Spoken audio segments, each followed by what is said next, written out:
your mind is not really you. Your mind is part of you, but it isn't really you.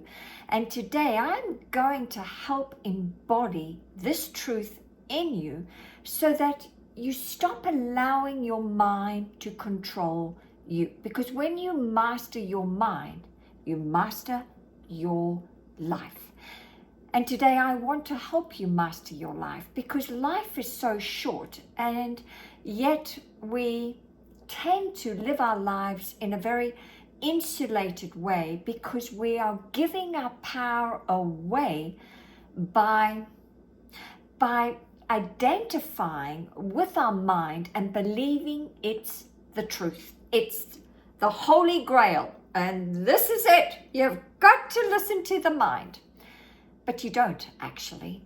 And so I'm going to break this down today. But before I get going, welcome back to my channel. Tanya Pluckrose here. And look, I'm the lady that's all about helping you master your mind so you can master your life. Okay, let's get going. So I was on my walk today around my new suburb I'm living in, only temporarily. I'm staying in an Airbnb before I move back to Australia. And I was thinking about the mind and how you, me, we tend to make it the God, the higher power. It's everything. That whatever the mind is talking about, the tennis match that's happening, is the truth. And that's the way it is. But what if I was to tell you that your mind is not a person? It's not the Holy Grail. Your mind is actually part of you, just like an arm is part of you, just like your heart is part of you, just like your soul is part of you, just like your subconscious mind is part of you. But it's not this king or this queen in any way. In fact, I have discovered that our mind is the great trickster. Our mind lies to us a lot.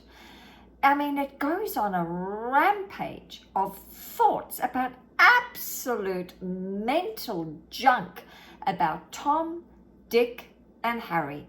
And it doesn't stop. From the moment you wake up, it is raring to go, and it doesn't stop until we enter the sleep state. And so you have to actually catch yourself and treat your mind like it doesn't have a personality. Like you've got to almost be like a drone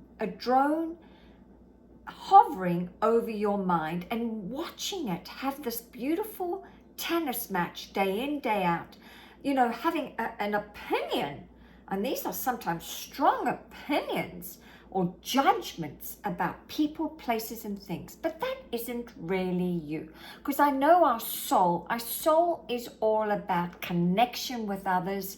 Our soul is all about kindness and loving each other. But you would never think so when your mind is in control, running the show. And we tend to become unconscious, allowing it to take over. Okay, so what do? Well, I feel that when you are in a place of fear, doubt, and worry, then you really have to stop for a moment and really become almost an outsider looking in and listening to what your mind is saying. You see, when you can dissociate from your thoughts, really just dissociate, don't become emotionally involved in them, but disassociate from them, then you're able to really not become emotionally involved in what it is saying. So my post to you today, really my conversation, is all about disassociating from the mind and not allowing it to be a person in your life. It's just a part of us, but it's not the whole truth in any way. It's our mind that's taking information in through our five senses and trying to figure it out based on past and present situations and trying to figure it out so that it keeps us safe. But it isn't always the truth. So as a suggestion moving forward now, the first thing I want you to do is to remind yourself that your mind is not really you. It is part of you. It's part of you, just like your nose, your eyes, your fingers. It's just part of you. And secondly, I want you to now stop these negative thoughts from going on a rampage of negativity. I mean, you and only you can and must stop the train of negativity, the runaway train. And so when you catch those negative thoughts coming through, then you have to discipline your mind and either say, get out of here, cancel, cancel, cancel. I'm not believing that. Nope, you're not having your way, you great trickster. Get out of here. And then replace it with more positive thoughts or a series of thoughts, whatever you want to do, but replace it to counteract this negativity, because I do believe our mind is programmed to scare us to death in order to try and keep us stuck, safe, and small. But it's not working for any of us. And how do I know this? Well, just look at how many people are so depressed because they've really scared themselves to death, because they've made their mind almost like the God, the King, the higher power.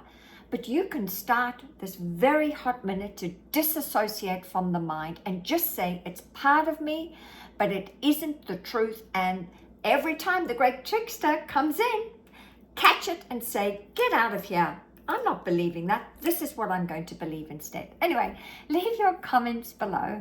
I'd love to hear from you. And if this is resonating with you, then please consider subscribing, because I'm all about helping you now master your mind so you can really take back your power and live a glorious life. I'll be back. Bye.